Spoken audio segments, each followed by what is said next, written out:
ada nggak sih gaya hidup yang membuat atau mempengaruhi dari resiko persalinan prematur nih, mungkin terutama bagi seorang ibu atau suaminya mungkin ya, gaya hidup yang bisa mempengaruhi terjadinya persalinan prematur, dokter?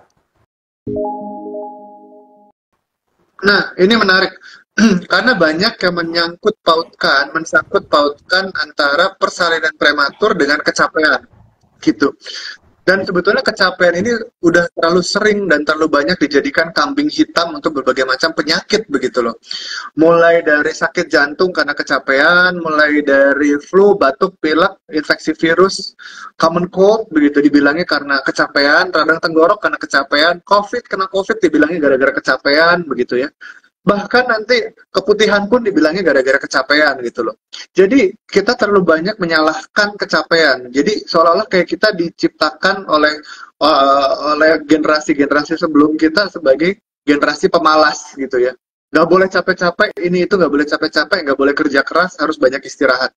Jadi kecapean itu tidak pernah menimbulkan masalah, tidak pernah menimbulkan penyakit sebetulnya, termasuk juga di dalam kehamilan begitu.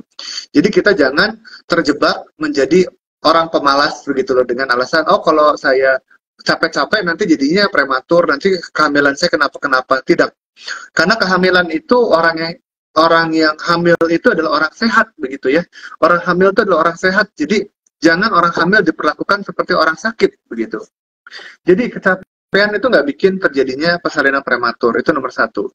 Yang nomor dua, begitu loh, kalau kita bicara mengenai gaya hidup, begitu loh, maka gaya hidup yang paling sering menimbulkan terjadinya persalinan prematur itu adalah gaya hidup yang tidak sehat, yang berhubungan dengan meningkatkan risiko terjadinya prematuritas. Contohnya apa? Misalnya merokok. Merokok itu sangat berhubungan dengan meningkatkan risiko infeksi, meningkatkan risiko prematuritas juga, begitu loh. Kemudian kenaikan berat badan berlebih selama hamil itu juga akan meningkatkan risiko prematuritas karena dia juga meningkatkan risiko terjadinya hipertensi dalam kehamilan.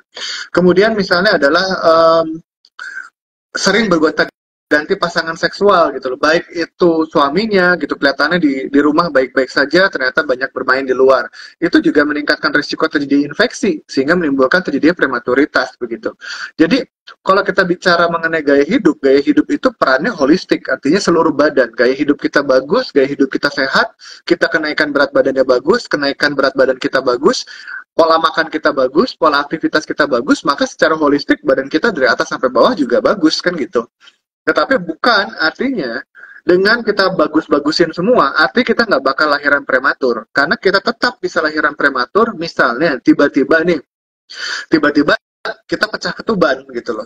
Yang pecah ketubannya bukan terjadi karena infeksi, ya maka otomatis terjadilah persalinan prematur begitu. Dan pecah ketuban sekali lagi itu juga bukan terjadi karena kecapean ya gitu. Jadi jangan salah lagi merasa bahwa oh karena saya kecapean jadinya pecah ketuban begitu. Enggak, itu nggak bikin jadi pecah ketuban gitu.